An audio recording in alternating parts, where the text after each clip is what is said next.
From the heart of the land, where the Guardians swing for the fences and the dog pound roar, the Cavs soar, and heartbreak is just part of the game. This is 3 and Out, Cleveland Sports Talk, with Jason, Drew, and Michael. 3 diehard fans breaking down the highs, the lows, and everything in between. No fluff, no filters. Just Cleveland sports the way it's meant to be. Now let's get into it. Good evening, good morning, good afternoon. We are 3 and Out. We're so excited to be here with you. I'm so glad you joined us today. We got the full crew with us. We're ready to hit this home. We got a lot of stuff we're going to discuss today. We got Drew. We got Jason. Yes, sir. We got me, as always, Michael. What's up? And we got a lot of stuff we're going to get into today, guys. We got draft right around the corner. We got Cavs. We've got Guardians. We just had this owners meeting, I guess you would call it, today, and they had availability for the media where we got to talk to some coaches and stuff. But interesting stuff today, coming out of what they like to call the co-owner, but whatever, the owner of the Browns today, which we all kind of chuckled at a little bit today. But today, the owner of the Browns basically came out and said they took a swing for the fences with Deshaun Watson and basically struck out. Yes. Yeah. He said the quiet part out loud, which, I think we've all been mumbling. Well, actually, as the fan base, I think we've been a little louder than a mumble over the past couple of years about how bad this trade was. But it was kind of refreshing as a fan to kind of hear the owner come out and say that this was a swing and a miss. Part of the nice thing is that you have a team and you have an owner that's willing to make a swing. Right. But this was definitely a miss, and he said the quiet part out loud today, which was, again, kind of refreshing, at least for me. I found out money doesn't solve every problem. And number 2, the best news is we don't have to worry about seeing Deshaun on the field anymore. I don't disagree. No, I don't think that. I think that was kind of evident in at least the words from the press conference today from Jimmy Haslam. And he also didn't really endorse, at least what I took it as, that he didn't really endorse us taking a quarterback with the number 2 pick. Sounded like they're not convinced that any of those guys are worthy of the number 2 pick, and they're not going to reach. Maybe they finally learned their lesson and they're going to go with Travis Hunter. I mean, there's certainly an argument to be made for that. I mean, I think there are players worthy of that number 2 pick. Travis Hunter. Abdul Carter is potentially going to be right there. I'm a big proponent of Abdul Carter at the number 2 pick, but I also wouldn't be mad if they were compensated well enough to drop back. I think that this is a deep position player draft. It's a very shallow draft regarding the quarterback position. I think it's deep in some senses. I think when you get past there's probably about 12 guys in this draft that I think are like worthy of those top 12, 10 picks, so I get nervous with the trade down scenario that if you go past those, you got the opportunity to take one of the best 3 or 4 in the draft and you get past that mark, then it gets a little downhill slope, but I'm not opposed to it if you can get well compensated. We're not in a position where we're getting any better sitting on our hands, so. Well, for sure. And I saw some potential trade pools, for that first day. You mentioned maybe the top 12, but the Raiders potentially giving us the 6th pick, the 37th pick, and a 2026 4th-round pick to move up to number 2. Yeah, and they may not be good for years to come too. So those might actually be good picks. So, but who would the 6th pick be? Well, you've Jackson got that. Dart. I think it'd be a reach at 6, but that defensive lineman from Michigan, with Mason. But the only thing I'd say with defensive linemen is keep Andrew Berry as far away from him as possible, because so far his track record with defensive linemen is abysmal, whether it's through free agency or the draft. So I do not want another Andrew Berry defensive lineman. And look at the Browns' history of drafting defensive linemen in the first round. No so bueno. Oh, I mean, so you don't consider Myles Garrett defensive line? That was like taking LeBron James at 1. Right. Like not taking Antonio Bennett. Right. That'd be like not taking Abdul Carter at 2. Or Anthony Bennett, my bad. You mean Travis Hunter? Yeah. Travis Hunter. I'm all on the Travis Hunter train. Now, let me throw a scenario out, though, because that's what I was looking up. If you look late in the first round, say we take Travis Hunter too, what do you think it would cost? So when you go from 15 down, you got Atlanta, Arizona, Cincinnati, Seattle, Tampa Bay. I'll skip one. The Steelers, the Chargers, the Packers, the Vikings, the Texans. But right there at number 20 is the Denver Broncos. Now, 21 is Pittsburgh. They still need a quarterback. Right. What would it take to trade up to 20? Because Denver has their quarterback. Trade up to 20 or trade down to 20? No. Take Travis Hunter at 2. Gotcha. Trade back up to 20 and look at somebody like Jackson Dart. Trade the 33rd pick.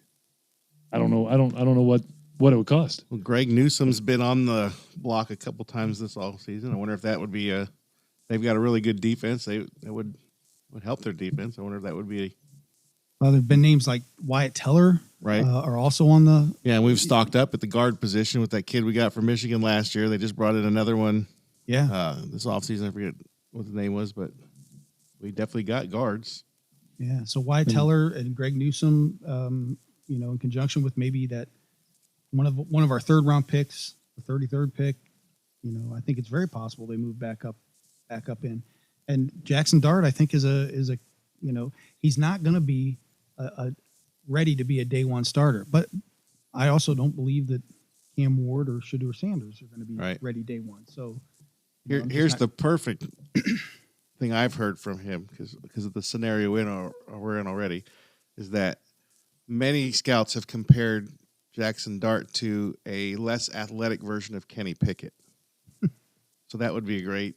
I want Jackson Dart, but I just love the thought of a non-athletic version of him having Kenny Pickett and his lesser. Right.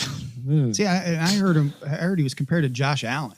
So he's not Josh Allen type or height though, right? He's smaller. Yeah, I think it's just fine. I think he's built more like Baker in terms of size. That almost worked out well for us. Almost worked out well for Tampa. Man, worked out. They had a couple good years with him. LA had a couple good games out of him. Like I said, I'm a Jackson Dart fan. I think that's a good scenario to end up with him if you can get somebody a stud in this he's the first round. Is he 6'2"? It's not terrible. It's not Josh Allen 6'5". That'd be one of the. I mean, it'd have to be one of the tallest rookies that we've drafted. And right. I mean, Couch may have been 6'2", but I can't remember. But recently, if you have to be under 6'1" to be drafted by the Browns in the first round, it seems like. Or a receiver with no hands. Right, and live in the AFC North where it's cold and windy. Yeah, but I like that kid from Louisville. That's he's 26. Shook. Oh, Shook. Yeah, Tyler Shook, I think is his name. He's like 6'5". He throws the ball a mile. No, wait, Brandon Whedon was the last one we drafted. Remember, we got him in the first round. He was like 6'3", 6'5", and he was also about 30 years old. Yeah, that's true. He 2 years after being in the league, he was on Social Security. Right. Yeah, but this kid looks different. This kid, he's not a redhead. Is that what you're saying? He might be a redhead. I don't know. I guess I've only seen him with his helmet on. Yeah. He throws a nice ball, and if he could stay healthy, I mean, the tape on him is it's impressive. But so is our track record when it comes to quarterbacks and Quarterbacks their lack in of general. health. I think there was another Louisville quarterback in the AFC North that's done pretty well. I can't remember his name. Who? Talking about Lamar. Oh, Yeah. Well, I thought you were talking about this year. there might be a I was like, little history from Louisville to the AFC North with some Well, success. except Tyler Shook isn't Louisville. He was at multiple schools. But well, he's as more than much just Louisville as Joe they Burrow did- is they did the Ohio best State, job. right? right. That's our guy. That's right. Not LSU. Yeah, that's right. We never had him Yeah, play in an one actual good year, game. one good year at LSU. Oregon, Texas Tech, and Louisville. We never had you actually suit up and play a full game, I don't think. And Yeah. you're our guy. Yeah. I'm not opposed to him, but for me, he's a guy that you take in the second or third. Yeah. I think he'll Jackson be there. Dart's probably the only guy you trade up for. He might be later in the draft. Like here's third, the thing, fourth. though. Yeah. I think he could be there in the third round, Right. fourth round. No, they did. Actually, the Browns did have a private workout with Tyler Shook. Yeah. Because there's 5 of them. So Ward, Sanders, Shook, Dart, and the kid Milrow. from Alabama. Yeah. Milrow, yeah. They seem to like him a lot. Well, and honestly, they could all work. I mean, right. Let me ask you, would you guys be upset if we didn't draft a quarterback at all? Yeah, absolutely. Because that means so you think we have to. You got Kenny Pickett, Kenny two small hands Pickett as your guy. Nobody else. Deshaun Watson in a boot. You have to. I mean, what veterans are left that you can even bring in right now that makes sense? Joe Flacco. Yeah, I don't think that's happening.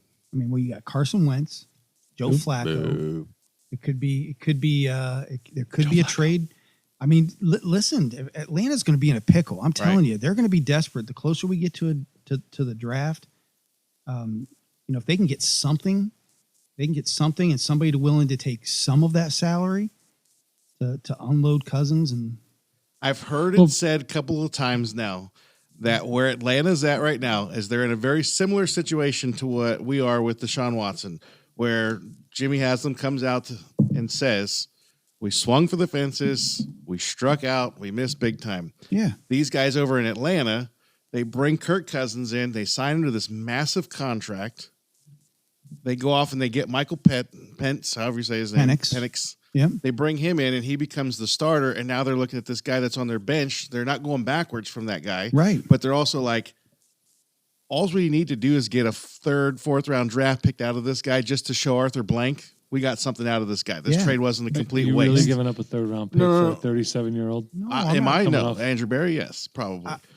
But I think you. I mean, listen. If we could look into the future and we could say, okay, we're going to get 2-3 years of solid performance and mentorship from a guy like Kirk Cousins. Kirk Cousins' best years. We've talked about this before. We're under Kevin Stefanski in Minnesota. Yeah, so I mean, the guy comes in. It's almost like a assistant to the general manager, type of thing. Yes, from the office. But like I was telling Jason earlier, is who's had the most success under Stefanski recently? Deshaun Watson. Joe Flacco. Yeah, but he's cheaper. He's older, less injury. But is he really 37 years old with coming off an Achilles injury versus 40 years old with no injury and very few miles over the last few years? And very close with his mom. He was at his mom's house when we signed him last time. So. Yeah, that's right. I was on the couch. On the couch watching football. But no, I looked it up. Like Kirk Cousins in 26 and 27, he's got a $35 million base salary. That's a lot of money. You're going to pay $35 million for a 37 and 38-year-old quarterback? If you're planning on drafting a quarterback this year that you want to be your future quarterback, which is hilarious. Again, now you're the one paying your backup the money, and not that's Atlanta. That $90 million that Atlanta's on the hook for right now. So if they get somebody, the same thing with Russell Wilson in Pittsburgh last year. Right. I mean, Pittsburgh paid Russell Wilson like $1 million last year. Right. And then let him go. And Denver, they made the playoffs. I mean, it didn't go great, but he had a winning record and they went to the playoffs. And if Atlanta, from Atlanta's standpoint, if they can unload his contract or at least part of the dollars and get something back that's useful, I think they. So what would you give up for him? I'd give up our second, third round pick for him. I'd re-sign Jedrick Wills. You'd give up Keyshawn Judkins for Kirk Cousins? I mean, I think Sean? I think if you look at the history of third round draft picks and what productivity comes out of them, see David Bell, see Cedric Tillman, receivers. Well, I'm just saying, let's look at some of these defensive backs that we've taken in the third round that, are inconsistent at best. And you can get a semi-guaranteed commodity. I mean, I think Kirk Cousins is a way better stab in the dark than whatever this, I don't know, the 90-something pick in the draft, in my opinion. Especially at the need at quarterback that we have right now to get some consistency and stability. It would be a known that he'd be coming in to be the bridge. I mean, there'd be no question. I think in his mind, if I were Kirk Cousins, I'd want to make sure that I didn't get Michael Penix. Right. That I didn't get. Which is what he's come out and literally said. Absolutely. I won't be traded because he can waive the no trades clause. Well, he's got the ability. You can't blame the guy for that. Okay, so you guys both are for saying we have to draft a quarterback in this draft. Absolutely. Right. But then you want him to sit behind Kirk Cousins for Absolutely. 3 years? Right. Maybe not 3 years. I want him to sit behind Kirk Cousins until he's ready. And but then 2 years, Kirk Cousins is now at that backup position. But it's different because I think they knew when they drafted. What was Michael? He was in the first round, wasn't he? Yeah, it was the 8th pick. He was high. It was the 8th pick. So that was the difference, is that the guy we would bring in would essentially be a late first rounder if we traded back up in, or a second, maybe even a third round quarterback. Right. That is the natural. So then that quarterback would be your David Bell or Cedric Tillman. Right. Right. But he wouldn't be any good. But if he becomes, now you're stuck with Kirk Cousins. But if he becomes years. our Jaden Daniels, then. Well, that was a first round pick. But that's what I'm saying. If that quarterback becomes the next thing, then I don't need to start telling him. Here's the thing: you draft a quarterback at 2. You draft a quarterback in the top 10, top 15 of the NFL draft. The expectations are that kid should start. Right. He should be out there day one or real early in the NFL season. You draft somebody at 33. You draft somebody in the mid-second round into the third round. And I think the mindset for the team is that there's talent there that this kid needs to develop. He needs to be mentored. And I think that I don't know. I mean, I think that a Jackson Dart, a Tyler Shook, one of those kids could be, that could be the answer. And if it's not the answer, we might know this year while we still have Kirk Cousins, and there's another draft in 2026 where we could take a swing for another rookie. All right, take a walk with me. Just bear with me. I want to flesh this out. So if we trade, say, a third this year for Kirk Cousins, right? How many extra wins does that get us? So we went from 4 wins. What do we get to? 8, 9? Maybe. I say 12. I mean, if you're going backwards, you're saying if we would have had him in 2024? Based on what he did in Atlanta last year, what would that give? Well, he got hurt, right? He got benched. Well, didn't he get hurt first? I mean, he played 16 games or something, I think. When he went to Atlanta, I just didn't care anymore. But now that he's possibly our guy, I think he played 16 games last year. Let me look. Yeah, look that up real quick. But based on what he did last year, how many wins does that give us? I mean, I think if you're asking me if we have Kirk Cousins, do I think we're a playoff contending team? The answer is yes. Do I think we're division winning? No. But I think we're probably maybe 10, 11 maybe division team. winning. I mean, who's stopping Baltimore? Yeah, that's a tough one to keep up with. But I mean, I feel like he brings the same energy that what Flacco did. No, hold on. But remember, all we have is the most recent. Last year, he led the league in interceptions. Kirk Cousins. Kirk Cousins. Jameson is like 5 games he started with us. Kirk Cousins played. He played in 14 games last year. Okay, so he played a majority of the season, led the NFL in interceptions, got benched her whatever because he went 1 touchdown to 10 interceptions to end the year. Right. And I don't have this all in front of me, but if you look at like some of the advanced statistics, his velocity on his ball was the lowest of his career. His accuracy was off. Like there's some ratings that were concerning. Right. Okay. So to say that he would take us from 4 wins to 12, everything else being the same, we have no running game. We have 1 wide receiver. We have a tight end who's pretty good, and our offensive line is a big question mark. We don't even have a left tackle at this point. Our offensive line got taken over by a defensive coordinator. Right, exactly. Our defense last year was porous and injury prone, and at this point, JOK may never play again. Which is terrible. So all that being said, Kirk Cousins being the only variable that we add in, 4 wins to what? I know in a dream world we want to say 12, but realistically, what do we think? I think we're a 10-win team. I think we're a 10-win team. I was just saying, so if with that one piece. If I look at what Jameis did with us, and we've talked about this, put some great drives together, and every time it came down to the last bit of that drive, he's throwing Kirk Cousins does not have the arm Jameis does. Right. But he's also got more of the knowledge of the offense, and he's going to make smarter plays along the way. So I do feel there were several games we could have won that we didn't win We with counted Jameis? there was 4.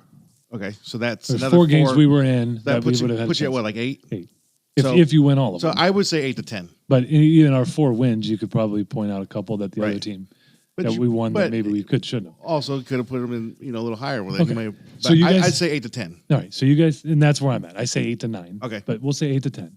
Okay. I like even numbers. So let me. All right, go ahead. Now, I also think our schedule this coming year is harder than yeah, it's gonna be terrible. so we actually have a harder schedule this coming year. I thought when you suck for a year that your schedule You're gets supposed to. easier, but it Yeah, got it worse. got harder. Yeah, It's unless you're the Browns. unless you're the Browns.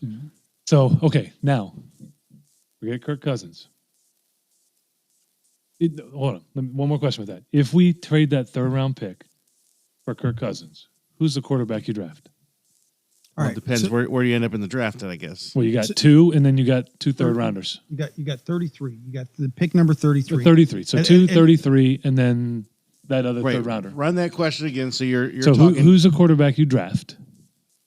because I'm saying if we win 10 games with him, No. You're No, talking- you're you're still talking- drafting. Still drafting a I'm quarterback. combining the roster and the draft all in one. so you're saying as we stand right now, we trade for Kirk Cousins, we Yep. don't lose any draft picks. Right. Somehow we get him. We re-sign Jedrick Wills, and they were like, we want Jedrick Wills. They're like, we want him really bad. Okay. So we're like, okay, All sweet. And we hand him off and even No, sir. swap. But 3rd round pick, we'll just say it's just a straight 3rd round pick. Don't even worry about the rest of the roster. Okay. So who do you draft in the draft as your quarterback? I'm still going either Jackson Dart or You don't. He's going to go in the 1st round. Right now they're saying Pittsburgh. I've heard Pittsburgh a lot. So I'm probably leaning towards the Alabama kid. So you Jalen Miller. in the Yeah. the 3rd round? Yeah. Probably. Okay. Well, here's the thing. So who do you go with the 2nd pick? I'm going You're going either Abdul? I'm going either Abdul Carter or I'm going Travis Hunter. Okay. All right. So now heading into the following year, Milroe, you've got Milroe and you've got 33rd pick. Say Hunter, Milroe. Who's your 33rd pick? I'm going with the running back from Ohio State, Judkins. Okay. All right. So By the way, that's a pretty sick looking offense we've got right there. it's not bad. Especially we not find bad. a way to re-sign Yeah. Chubb and Yeah, it's not bad. All right. Then I'll go what I would like. Say we keep that 3rd round pick. I'll get back to it. Okay. And sign Joe Flacco for cheaper money. Okay. Okay. How many more wins does Joe Flacco give you over this current year? If he was our quarterback this year, nothing else, we're not worried about the draft yet. How many more wins does he give you? I think he probably puts you the same. That's what I think. Yeah. I think he could put you in about the same.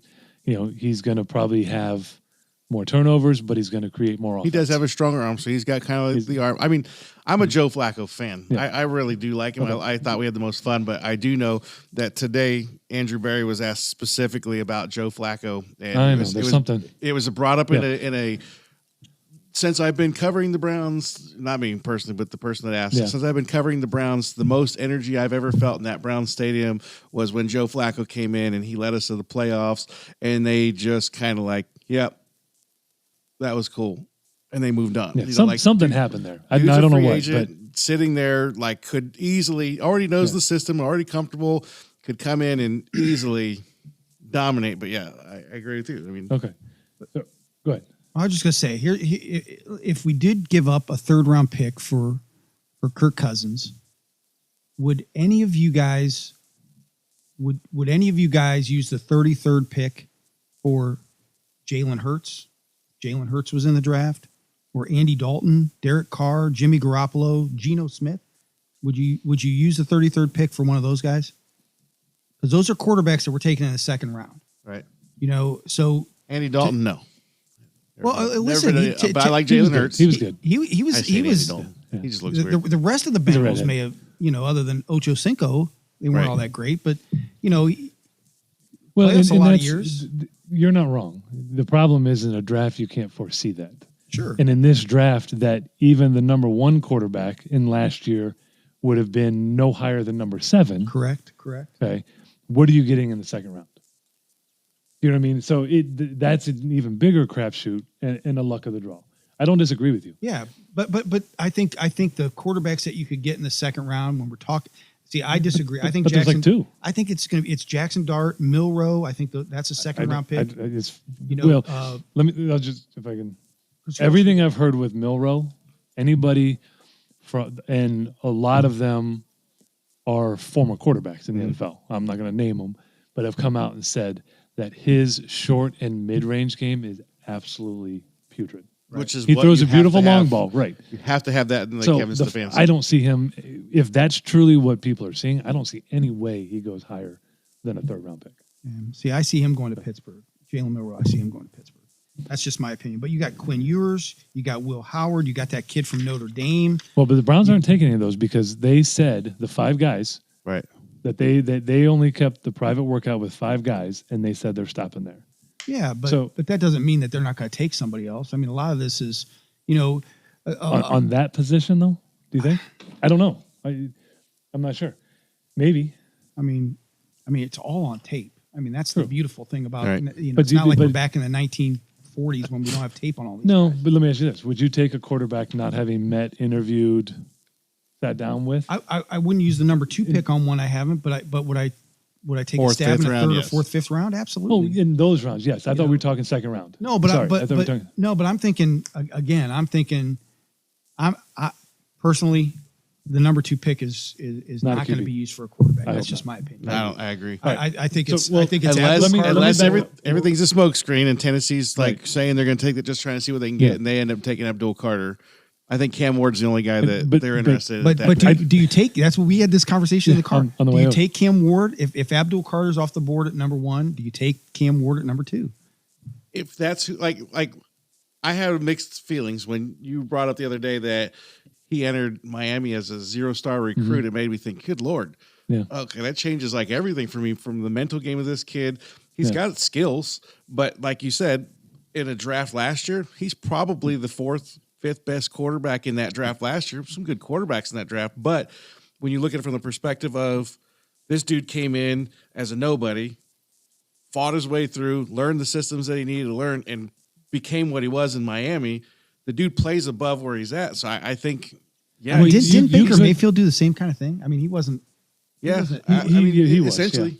He was a walk-on. He was a walk-on at Texas Tech. Right. And so maybe this is like our makeup for Baker. Yeah. So but let me, if I can, go backwards. Because I want to see where you guys end up on this, because this may... So, Joe Flacco, 8 to 10 wins, potentially. Like, possibly, with the same roster. So, now, if you have him as your veteran bridge. You got Kenny Pickett. Who knows what we have there. Didn't cost you a draft pick. I can't believe that's even a part of the conversation. Didn't cost you a draft pick. You keep that first, 3rd round pick. You draft Travis Hunter. Same number 2 pick. We're going offense here. So I know you guys want Abdul Carter. I'm just talking offense. Travis Hunter. You take that 33rd pick and use it with some future draft picks, whatever. I don't know what it would take. Maybe a 4th and a 5th or, whatever. Yeah. You get back up to 20. Denver doesn't need a quarterback. We know Pittsburgh does. You get back up to 20. You take Jackson Dart.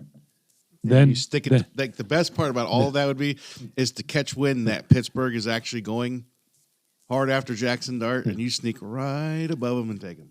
And then you take that 3rd round pick that we traded for Kirk Cousins. Now you have that to get potentially. Now again, who knows where they'll end up? Yeah. But one of that deep running back class. Could you get Henderson out of High State? I wouldn't mind him John either. Judkins, Scattaboo.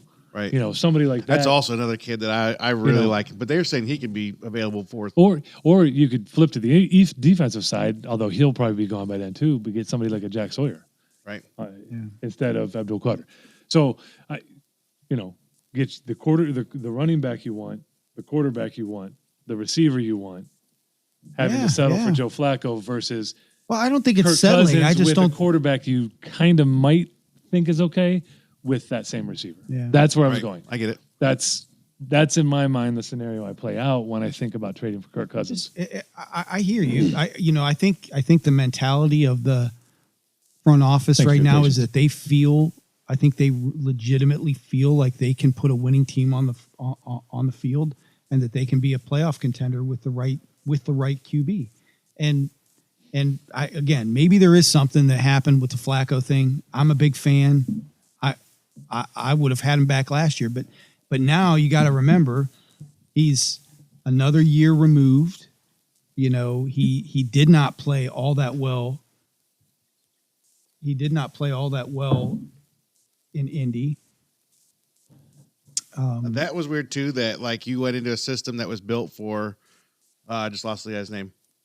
Anthony Richardson. Yeah, Anthony Richardson, who skill set seems pretty similar. Bigger boy, can throw the ball a ton. And then you come in there and you get like a win or two out of the whole thing. Yeah. Like it was weird that didn't work out. He didn't. Something happened there too. I don't know what it was, but he wasn't playing terrible. Yeah, I mean, if you look at his numbers, I mean, again, his numbers on a per game basis were better than Kirk Cousins. Yeah, with less talent around him. Right. I agree. You have a better running game, but do you really? Because Bijan is how much? Stud. And listen, I understand you're not a fan of the Kirk Cousins thing, but how much of that was a mental? What a kick in the shorts he took. When he signs, he thinks he's going to be the face of the franchise. He signs a multi-year contract, and with the 8th pick, he thinks that remember the weapons that were on the board with the 8th pick, and he's sitting there waiting. And, gets a call from the GM, like right before they make the announcement that they're going to take a quarterback with the 8th pick. And, how much of his downfall last year was just a mental shutdown. He's uprooted his family. He moved from one city to another. Signed a huge contract. He signs this huge contract, gets down there, and you're constantly looking over your shoulder. Well, but then let me ask you a question. Because... And again, your point is valid. I just don't see if that was fully the case, wouldn't he have started the season rougher than he ended? He started the season on fire and then fizzled out as the year went on. And if he's constantly looking over his shoulder and you're saying we're going to get a QB in this draft, isn't he going to be looking over his shoulder here? Oh, I think the whole conversation at this point is a different conversation. I don't think the conversation he had with Atlanta was I don't think that was anywhere on his radar. They didn't have a quarterback in the building right now. And they give him this huge multi-year deal, and it was a complete surprise. He even said so much in an interview the day after the draft or something like that. It came out, and he's like, I had no idea that this was even on the radar. Yeah, I think that's that's the thing too. You got to be upfront with the guy and say this is what the plan is. You're not getting any older or younger. Yeah. If the Browns were to come to him and say, "Hey, listen, we want you to be the starter in 2025. We're not taking a quarterback with the number 2 pick, but we are going to be drafting a quarterback, and we want you to mentor him." And I think that is and we want you to be nice to Kenny. And we want you to be nice to Kenny Pickett. Because he's already subconscious because he's got small hands. We want you to be nice to Kenny Pickett. Do you think there's any truth to the fact they're just going to roll with Kenny Pickett? I do. And that's terrifying. It is terrifying, but if they had to, I think they would. But I think they'll also bring somebody in. This is my gut and feeling when they said today that they loved Kenny Pickett so much. It's not a good feeling, guys. So, let me switch gears, but not really. Baseball? No. We're still in football, but I still haven't solved the puzzle. If you've seen the interview of when they asked Miles, "Do you know who the quarterback's going to be?" That goofy grin. There's no way he's smiling at that. If it's Kirk Cousins, if it's Kenny Pickett, if it's I think what it was they said, "Hey, Mason Rudolph worked out a deal to re-sign with Pittsburgh," and he's like, "I'm in. I'm gonna get his chin strap." I don't know. I feel like there's more. There's something we're missing. But I haven't seen the articles or the interviews, if they're out there, on anybody that's played with Kirk Cousins who says that this dude isn't legit. Right. I mean, he's a winner. He's been a winner wherever he goes. His statistics. But Miles loved Flacco, by all accounts. Right. Miles loved Flacco. We all love Flacco. But I'm saying the dude's got grandkids now. Miles? Maybe. I don't know. He doesn't even have a wife. There's been rumors that he might not even like a wife. Oh, boy.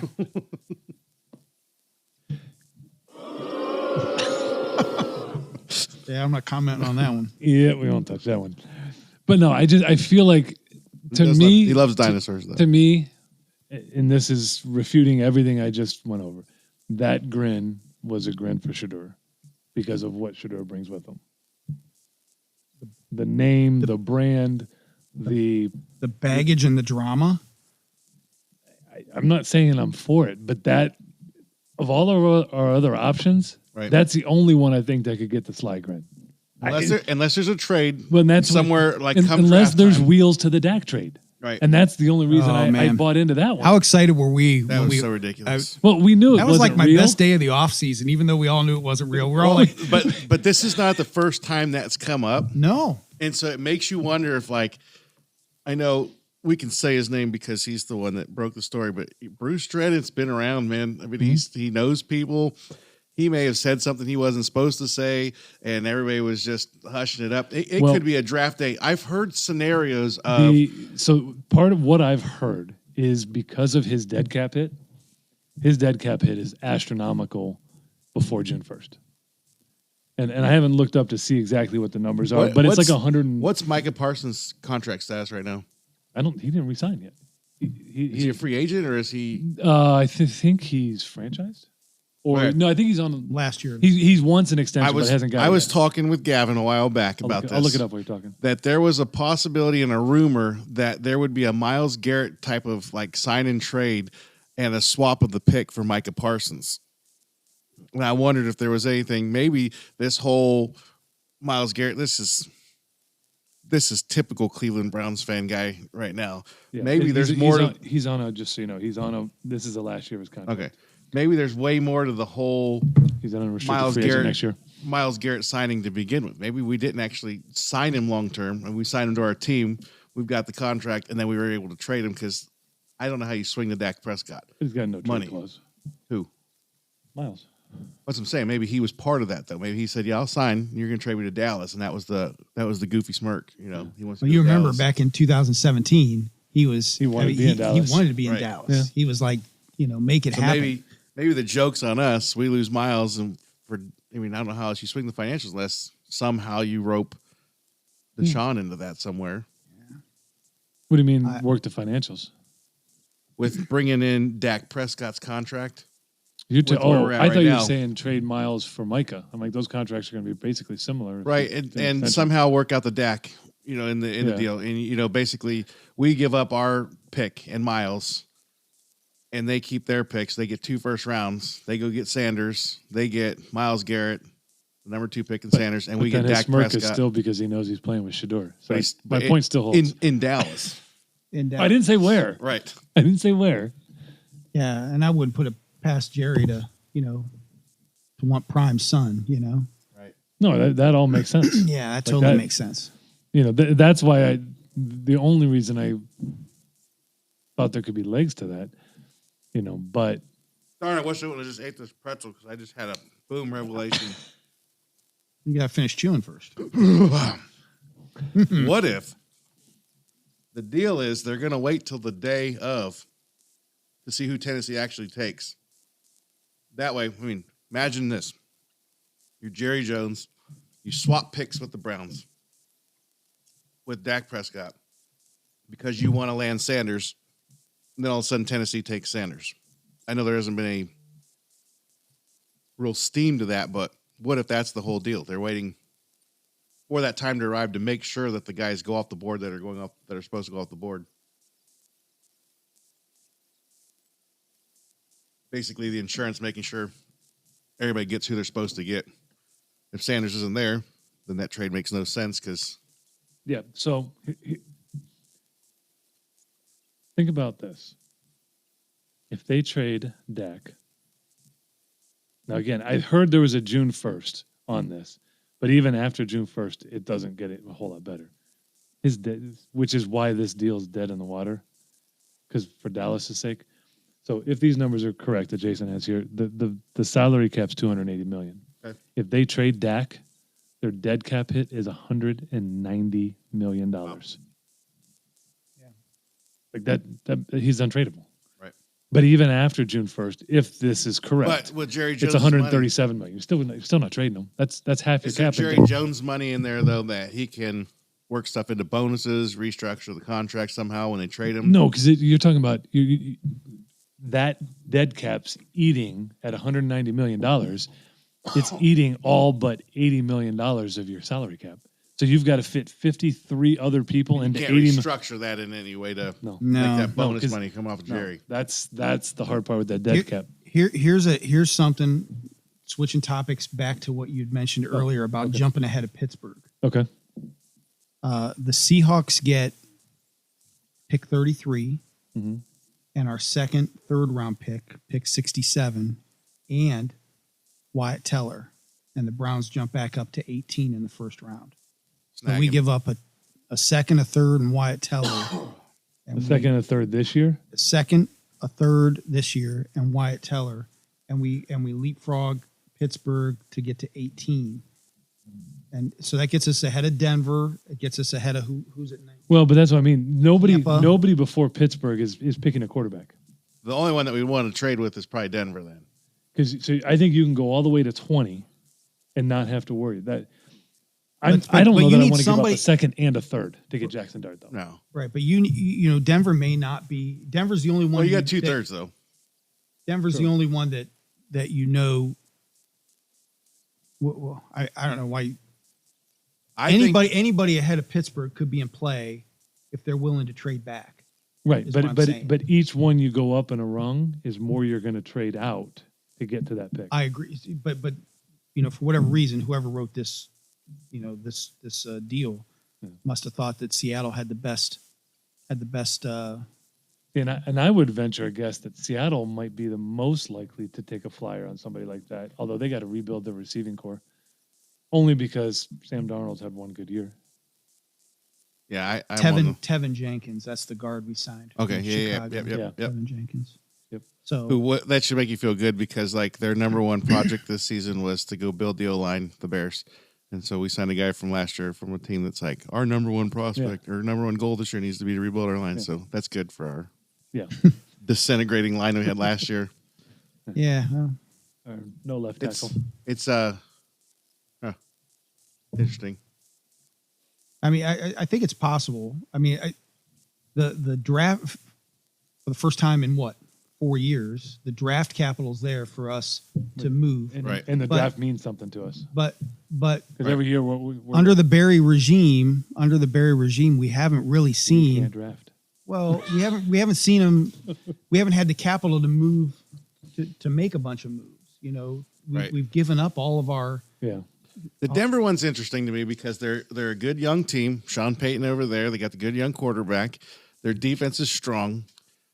We've seemed to be on the fence with where Greg Newsome is in the grand scheme of the big picture. And if you get Travis Hunter, he could potentially fill some of those nickel corners. So, and some of those interviews, I was listening to him today where they were talking with Stefanski and Barry, and they seem to be in love with Hunter, by the way. I don't know if we brought that up. But no, you mentioned it earlier, but not on here. They seem to be really in love with him. They said that Stefanski actually said that out of Gavin, you got to plug your ears for this one. I know he's in the room here, but this is my one son here has his opinions on Travis Hunter.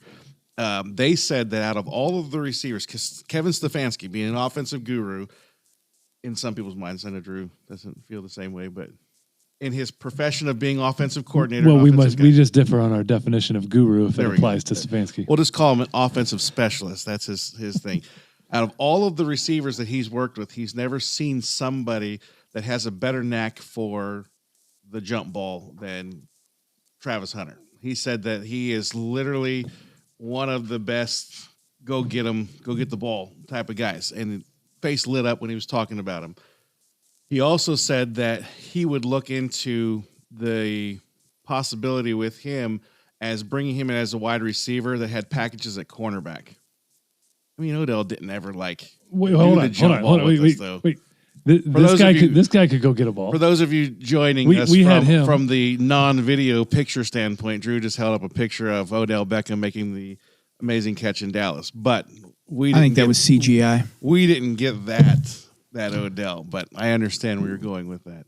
Well, we didn't get that Odell Anyways. Because of the so-called guru. First boo. Anyways, I say all that to say that Kevin Stefanski and Andrew Berry both seem to be very high on the Travis Hunter fan club. They did mention that he would be brought in. They did mention that they would like to primarily have him as a wide receiver that had packages on defense, but they also said that he could also come in and be a starting corner that has packages. They said the easiest thing to do would be to put him on defense and let him play corner and work in a couple packages on offense. But they said his ability to go up and get a ball and catch the ball and what he does with the ball in his hands makes him a way better receiver in their plan.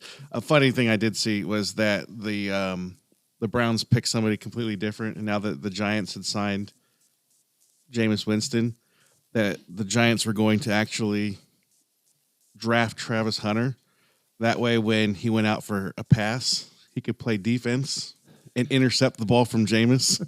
So all of his, they would actually be able to keep it. So I thought that was kind of fun, clever play. But Jameis could throw it to him either way, and it's good. Right.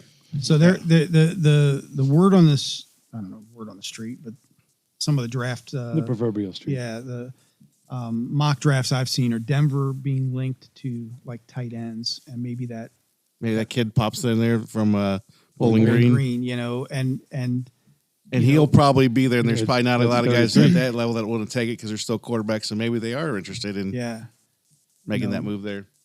So I don't know. Seattle, it's Seattle, Tampa, Denver. Those are the three that are right ahead of Pittsburgh if we were going to jump back in. But again, it's not good. I can't imagine the capital being that much different from 18, 19, or 20. Right. Are you willing to give up? Are you willing to give up your second, one of the thirds, and a guy like Wyatt Teller or Newsome or one of those extra pieces to jump back in and get a quarterback that could be a developmental piece? You know, I guess some of that depends. I would say Wyatt, yes. Some of that depends too on what they see out of Zach Zinter. Right. Well, we won't know that though at this point until you get rid of Wyatt. Yeah, I mean, we won't know. You know, if you push him, he will come. I mean, that's the I guess the problem with free agency and the draft are, you know, you're going to move some of these pieces and you've got to take a flyer. You know, are they a big believer in Zinter or this kid they got from Chicago? If they are, then yeah, I think it makes a guy like Teller, dispensable. Right. And can we get some? I mean, I don't know. If it were me, that would be like the perfect draft scenario. Would be to us take Abdul Carter or Travis Hunter, you know, at 2 and jump back into the first round and get a guy like Jackson Dart, you know, who also, by the way, when Kevin Stefanski was asked about Jackson Dart, his face lit up like a kid in a candy store. And I mean, like if he was trying to hide the fact that he liked the kid, he did a terrible, terrible job. He brought up a lot of points about his offense and the way that he approaches the game. The fact that they had brought in, I think his name's Joe Judge, is the quarterback's coach over there, but he was also the offensive coordinator for several years. And the Giants. I was going to say the Giants. Yeah, he was a coach of the Giants, and then he was also the quarterback's coach in New England. He had 2 different stints there, so that was his kind of like reliable source that he went to with him. Because there's been a lot of like. You could say that you could give that same reasoning for drafting Will Howard. Well, I know, but like with this particular one, this is the guy that he likes. Yeah, and he was using that as like his like reference was the fact that this guy from the NFL had said all these great things about him and that he was trained up. He said, you know, when he went and they met with him in their private workout that he did have a lot of the tangibles. He liked the way he threw the ball. He was very coachable. He responded well to him and stuff. But just throwing that out while you're mentioning Jackson Dart, like the scenarios we're throwing out there, these aren't just like, I would like to get this guy. And they're like, these are like legit, I think, scenarios where we end up possibly, like you said, I was listening to somebody break down the contracts with our guards today, where it was all but like done for Bitonio until Garrett signed. What keeps Bitonio here next year? You know, that guy could be gone. Yeah. So there's another spot where you're looking at putting in I Zach think he's Zinter. already said this is his final year. One more run. And the other one is Wyatt Teller. So when you're talking about the trade, it makes kind of sense because the way his contract is laid out right now, he's basically in a spot right now where it makes sense for us to move him now and let one of these young guards come in. So saying all of that to say, a team like Denver that's got a young quarterback, they're trying to keep their defense strong. They're trying to build their offense and their offensive lineup. Trading back up into that position with a guy like Wyatt Teller kind of makes more and more sense. That I would, and I think just thinking about it, Seattle would probably be less likely, and I only say that because of what they lost this year with Flaco and DK. They need to replenish that receiver room, and it's not a deep receiver draft. Right. So the further you move back, the less likely you have to cover that vacancy. And I think at 18, they're going to have to take somebody. Right. Yeah. As you were talking, it just hit me. But the other scenario, if we make a play for Kirk Cousins, who would be to he in the draft too? Let's say we make a play for Kirk Cousins and we don't. Second. Who's Kirk's cousin? Second boo. Yeah, we don't move back in to the first round to take, and let's say Dart flies off early. Do you make a play for Joe Milton at New England, who's currently third on their roster? Wait, don't get Mike started on that. I love that guy. No, I mean, there's they've got. I'll marry him right very now. little invested. New England does. They've got the quarterback of the future. They've got a guy in Josh Dobbs is a solid. They're in a great position to move on from him. Yes, a great one. And it could be a win.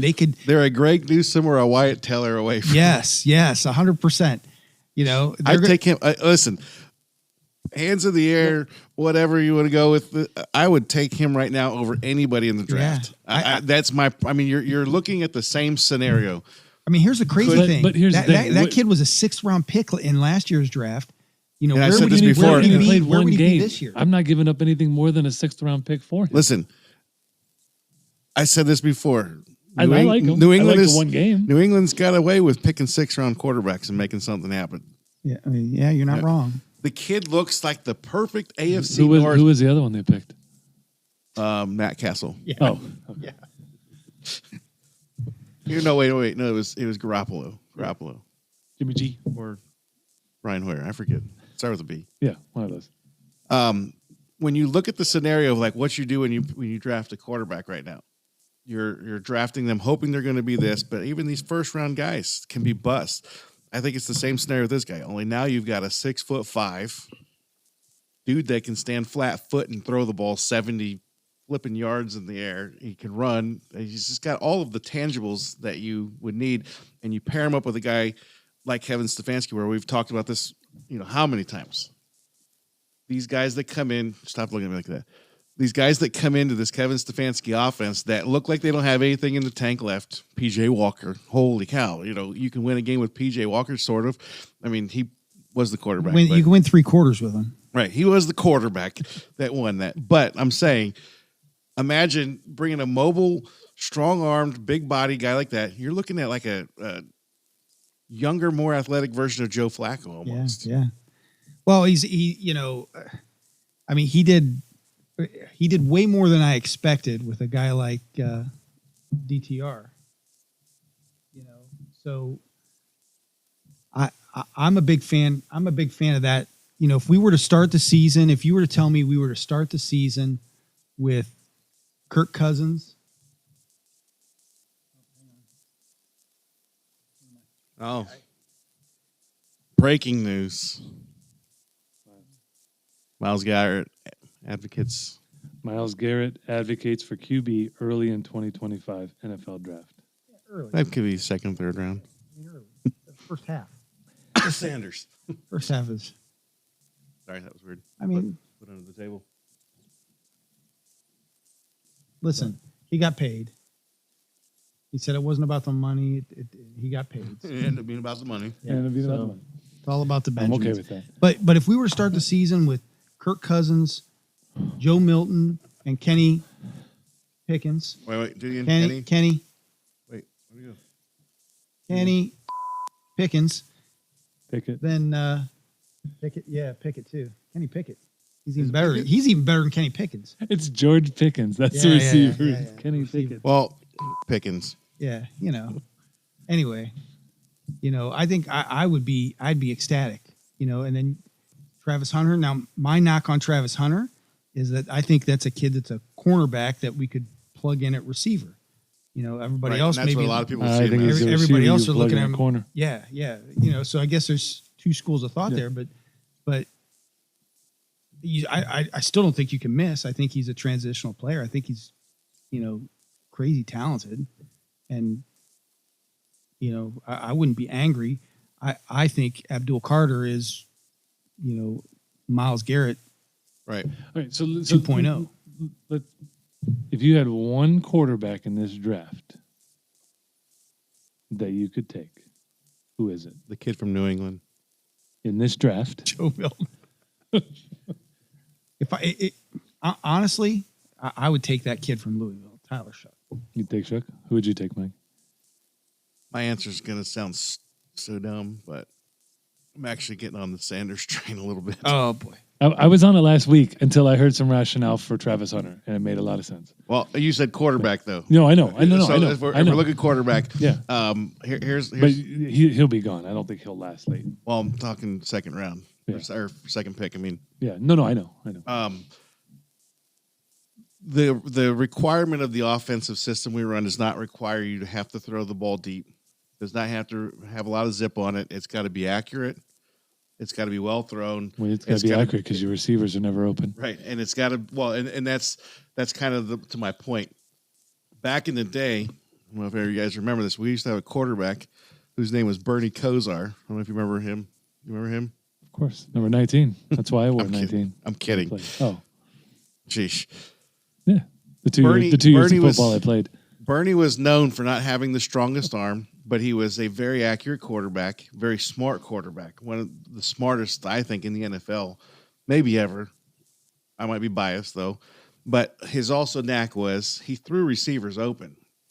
In Sanders' game, it's a lot of the same stuff. He's very smart. He's very good under pressure. He's also very accurate. Like, I've never seen a ball like – I was really down on him because I don't think he's got really strong arm at all. And I think that he is like a pick happy guy waiting to happen because of how light a touch he puts on the ball. But he throws a really nice looking ball and it's always accurate. It's right where it needs to be. And a lot of the times he throws to guys that aren't open, but he throws them open. And so when I look at that and I go, well, you know what? Actually, in our particular system, it would work. And with Cam Ward all but gone, I wouldn't mind taking a flyer on him.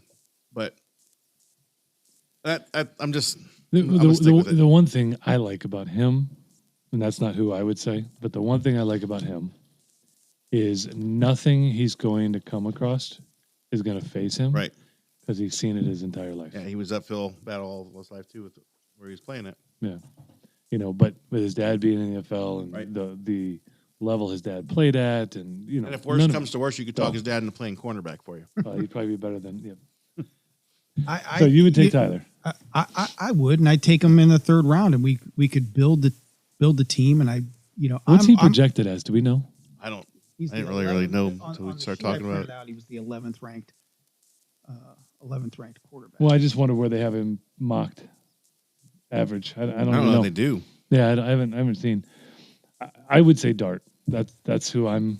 If I'm taking a QB, because and I only say that because I want Travis Hunter at 2. Right. If not, then I'm on you. I'm with you on Shador. But I watched. I was actually at, I think in Virginia, at a soccer tournament, and my son and I we were watching the combine, and the first couple throws he made were awful. Really? Awful. And I was like, this guy is not it. Like Will Howard awful or like? Like, yeah. No, seriously. His first couple throws were like what you saw the highlights with Will Howard. But then after that, he was dropping dimes. Like he figured out and he was reading receiver and he just threw a really nice ball. In the latest mock draft from Pro Football Network, Ian Cummings' Shook was not drafted. Really? They think he'd be undrafted? So let's put it this way, Jason. We're going to give you a redo. Yeah. Wow. Because undrafted? Because if you can get any, if you could pick any kid in the draft, pick him, and then we'll go sign your guy. Listen, okay. I'll switch it to Jackson Dart. But I want to switch this mine kid. Too. This kid is probably, in my opinion, he is like slightly younger Joe Flacco. Okay. He's only a few years younger than Joe Flacco, because he's like 30. 35. Yeah. But he's 6'5". He throws a rocket. He's, I think he's Just like go get the kid perfect. from New England. Yeah, we're the kid from New England, which I think that's a but I think you very could do doable. that and draft a quarterback and just make I a agree. competition at camp. And put So- Kenny Pickett. on the ground. Oh, no. At least we're not talking about Kirk. Sorry. My brain went to Kirk. It could be Kirk. It could be Kirk. Kenny's already Milton. with us. Kenny, you're a Brown. Kirk Cousins. I'd rather have Kirk's cousin. Maybe. I mean, I don't know how you could be so down. He had one bad year. I just, you look at Flacco's career, and you can't say, okay, maybe his stats were comparable or maybe slightly better than Cousins last year, but I just, for me, the cost to get him and the potential cost to have him far outweighs the benefit of having him compared to your other options. yeah, but I think you got to play the long game here, and He's I think the most that, expensive option you have, and I don't think he gives you that much of a leg up. I That's think why. he gives us longevity and time. I think that's what he gives us. He's 37 But he still gives us longevity with a and time. torn Achilles. I know Listen, from experience, you're a better person after you have one Achilles gone. Especially after you do the second one. After you're even two, better after two. you're like a bionic. You can do anything. You could jump through buildings. I personally can't. I know guys that can though. You've seen other seen it. guys. I watched a video once. Where's the guy's You're name not was allowed like, in a trampoline park anymore. I mean, No, that's- I can't go anywhere. I can barely even walk. Well, I'm trying to see if there's anything more on Tyler Shook because I can't believe they have him as undrafted. I mean, I don't know when that was either. That's are you shook about that? no, Yeah, that just I'm a surprises little me. Yeah, I got a. Drew of all people not This to is catch on- my pun right there. Yeah, that was no, ridiculous. sorry, I'm refocused here. Wait, 5 days The latest ago. mock. Tyler Shook's draft stock Wow. rise. Where were you looking, Jay? That's it. TylerShook.com. This is on Pro Football Network, and they have him as undrafted too. This is on Pro Football Network. Yeah. Oh, that's where I'm at. Okay, so that's the same site. I want to find something different and see what the draft grade is on him. Productive score? No, that's not good. Oh. Yeah, 4.69. Yeah. So this I'm just trying to this see here. Sorry. is MSN, and it has him going to Tennessee on day 3. What round? So Tennessee on day 3 means They're getting two quarterbacks. Cam Ward and Tyler Yeah, Shook. that's what it says. It They're says Cam, shook. Cam Ward on first pick. Hey, while they're looking these stats up, I just thought this was an interesting thing to point out. The Guardians are up 1-0 on the San Diego Padres, and Hosey hit a home run to make them 1-0. So his wrist is feeling better after one Yeah, day. we were all a little nervous. We're not going to get into a whole discussion about the Guardians, but we were all a little nervous because he looked like he was off to a slow start, and then he wasn't playing at all. And so it's good to see him back in the lineup and doing what he does. He must have borrowed one of those Yankee bats. Right, the torpedoes. That's going to be come up in a upcoming podcast. That's too much of a controversy to not talk about that. I think we should go out and have a live demo. I think so too with my Achilles. Yeah, your Achilles. Just use a bowling pin. I'll run, you guys hit. Videos to follow. 5 best right. landing spots. Let's see. One of them? We've got to be one. Let's see. I mean, Los Cleveland Angeles Rams. New is the York landing Jets, for all quarterbacks that nobody knows what's going to happen. Indianapolis Colts, Pittsburgh Steelers, and New Orleans Saints. So no, we're not listed on this site. And what's So that guy? who knows? What's that guy? That's I don't because know. we're going I to don't take Jackson Dart and Shadir Sanders, Yeah, I'm still all in on Joe Flacco, Jackson Dart, and we're going to trade Travis for the kid Hunter. in New England. and some kind of running back as the top end of your draft.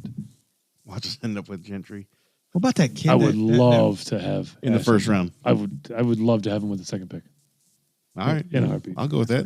I like that. I think that kid. That kid from North is- Carolina. That's the other one. That running back from North Carolina. Did you see? I can't remember his name. Off the top of my Yeah. head. But no, watch some of the workouts with Gentry, Dude, I just saw him show It's up at his unreal. pro day, and he looked like Myles Garrett. dude. in And, a running. his footwork is ridiculous. Yeah. So I would not be mad if they took him with the second pick. Interesting. But I still want Nick Chubb back. Interesting. I'll have to get that. Let's see. Best available running back. Omarion Hampton. That's it. Yep. Okay. The North Carolina guy. Yeah.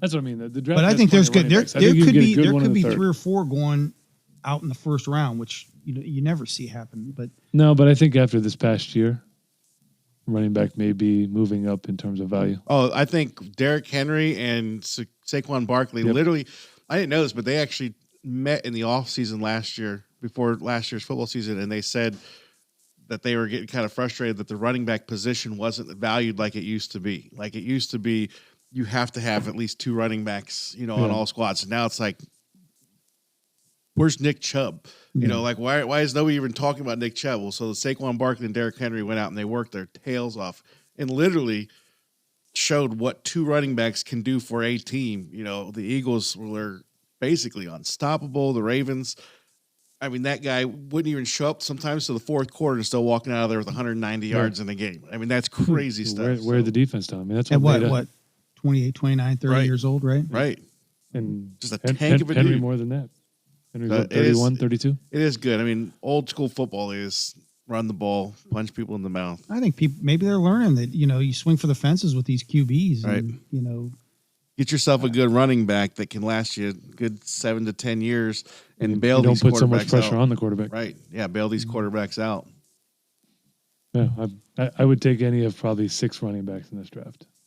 Yeah, there is actually a good handful of them. It's deep. 2 from Ohio State. Mhm. I'll take either one of them. Gotta Travion be. Henderson, I think, is going to be a heck of a Gadaboo's a Bro. Kid throwback. you got that kid from Iowa, that kid Skidbo Arizona. from Arizona. You got both Ohio State guys, the North Carolina kid, Ashton Gentry, Yeah. who, the knock on him is maybe the level of competition, but Dude, it's going to be fine. he's Yeah, he'll be. ridiculous. You watch his workouts. You will have no. But there's 6 right there. There's 6 right there that are. Maybe that's what we do. We just, for our first 6 picks, we just take pick running running backs backs. and just say whoever plays quarterback. Kenny, 2 small Throw hands. all 5 of them in the backfield, and one of them gets the ball every play. Right. We don't need a quarterback. Just Run them everywhere. That would be the typical thing that we would do since we don't run the ball at all. Just go get 6 running backs and then just never use them. Good old Browns. Well, I think we covered. It's always next year. Right. I think we covered quite a bit of bases as far as the Browns go. We didn't really hit much of the other teams, but I kind of told you in our first podcast there that this is probably be where we would land the majority of the time is the Browns. But we'll get to work in some of those guys. Like I said on our upcoming ones, I want to hit the torpedo bats and we'll talk a little bit of the Guardians and like holy crap. And can we talk some Cavs? I was just going to 'Cause say I can actually sound like I know what I'm talking about. The Cavs' freaking basketball season is coming to an end shortly here, and we're going to be into the playoffs. Like, and they currently have the second best record in the NBA. We should definitely address that and start talking But aren't about playing that. very well. Right.